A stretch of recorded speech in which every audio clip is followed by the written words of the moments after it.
don't think I can explain really why dance. It just happened.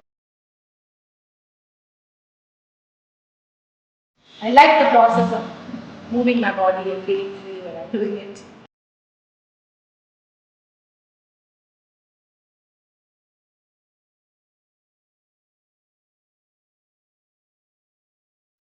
I am good at this creating content because of the number of years I've spent in movement and dance and research. You have a passion and you have a purpose. And for the longest time, I thought dance was my purpose, and then now I've discovered that it's my passion. And I use my passion to fulfill my purpose, which is affecting change in the world. And I've always been of the thing that anybody who wants to perform and dance should be able to get up on stage. It has to be the skill that matters. It has to be everybody. I've heard people tell me, "Oh, dance is a visual medium. You know, the person has to look beautiful." I'm like, "What do you mean, though?" I've seen people go up on stage who may not fit the stereotypical mold, but everybody is like glued to the stage, and they're all really moved. So I think at the end of the day, that's what it has to be about. It has to be about your audience or your consumer being moved by what you're doing, or being affected by what you're doing, or being feeling very deeply, or just even if it's something is just entertainment, they just have to be like, wow, that was so much fun, right? That's all that matters at the end of the day. It has to come from within. Everybody has to really, really tune in, listen to the body, hear what it's trying to tell you. And conversations with the body is something that I encourage all my dancers. The huge barrier was skin color, of course, and that was something that I was bullied for in school, and always kind of felt insecure about the way I looked, maybe because of my skin tone or whatever, but I just never understood it. I had come back from New York, and in professional dance, I hadn't seen too many women kind of sustain it, So I realized that there was no platform for women to explore dance in a manner that they felt safe doing or comfortable doing, and to break all these preconceived notions about what dance means and what it means to be a woman in dance, which is why I kind of thought, okay, let's start with an all-girls ensemble. And I always felt like this whole feminine Shakti had not been tapped into.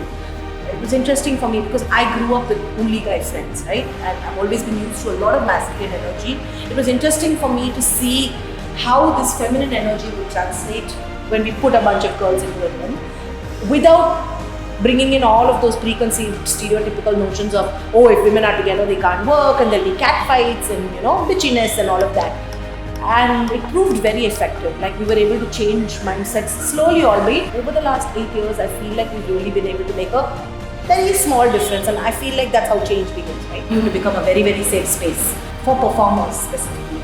The work that I create has been very specifically about having something to say in the realest and the most heartfelt way possible.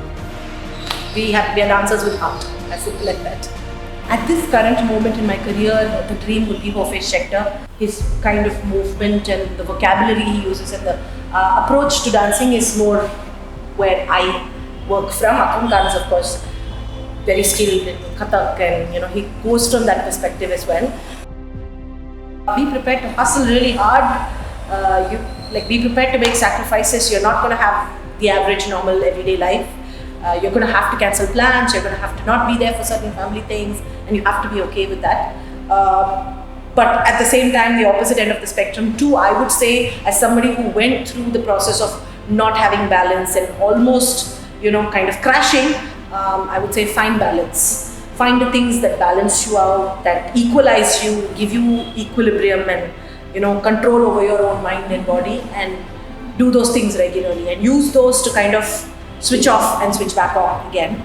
It's very important to give yourself that space. So I had to kind of keep telling myself, you're awesome, you're great. And then at some point I realized, oh hey, you know what? You've done all of this, or you managed to get past this. I feel like in the last 3 years, I've inspired myself. If you have a talent, if you have a skill, and if you have an art form, it's very easy to use that to affect change.